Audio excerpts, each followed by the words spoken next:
AP assembly ఎన్నికల్లో హోరాహోరీ పోరు తప్పదని ఎగ్జిట్ పోల్స్ అంచనా వేశాయి.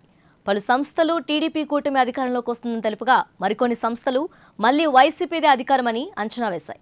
ఇక కాంగ్రెస్ పార్టీ ఏపీలో ఎటువంటి ప్రభావం చూపదని సర్వే సంస్థలు స్పష్టం చేసేశాయి. ఏపీ అసెంబ్లీ ఎన్నికల్లో మళ్లీ వైసీపీదే అధికారమని ఆరామస్థాన్ సర్వే అంచనా వేసింది. వైసీపీకి 94 నుంచి 104 సీట్లు వస్తాయని ప్రకటించింది. ఇక టీడీపీ కూటమి 71 నుంచి 81 సీట్లు సాధిస్తుందని తెలిపింది. కాంగ్రెస్ సహా ఇతర పార్టీలు ఎటువంటి ప్రభావం చూపవని ఆరా సర్వే అంచనా వేసేసింది.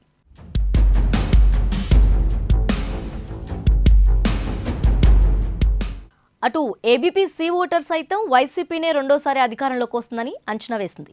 వైసీపీకి 97 నుంచి 108 స్థానాలు వస్తాయని తెలిపింది. ఇక టీడీపీ కూటమికి 67 నుంచి 78 సీట్లు వస్తాయని అంచనా వేసింది.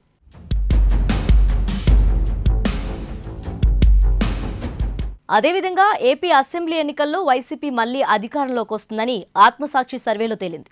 వైసీపీకి 98 నుంచి 116 సీట్లు గెలుచుకుంటుందని ప్రకటించింది. ఇక టీడీపీ కూటమి 59 నుంచి 77 సీట్లకే పరిమితమవుతుందని ఆత్మసాక్షి సంస్థ అంచనా వేసింది.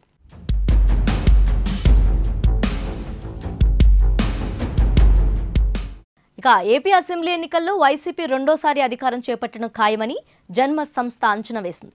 వైసీపీకి 95 నుంచి 103 సీట్లు వస్తాయని చెప్పింది. ఇక టీడీపీ కూటమికి 67 నుంచి 75 సీట్లు వస్తాయని జన్మత్ సంస్థ అంచనా వేసింది.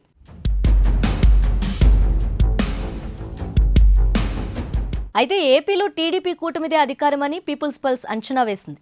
అధికార వైసీపీకి ప్రజలు గట్టి షాక్ ఇవ్వనున్నట్లు తెలిపింది. టీడీపీకి 95 నుంచి 110 స్థానాలు వస్తాయని పీపుల్స్ పల్స్ అంచనా వేసింది. వైసీపీకి 45 నుంచి 60 స్థానాలకే పరిమితమవుతుందని చెప్పింది.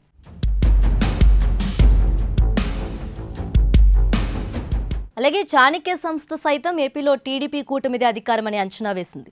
టీడీపీ కూటమికి 114 నుంచి 125 సీట్లు వస్తాయని చాణక్య సర్వేలో తెలిపింది. ఇక వైసీపీకి 39 నుంచి 49 సీట్లు వస్తాయని అంచనా వేసింది.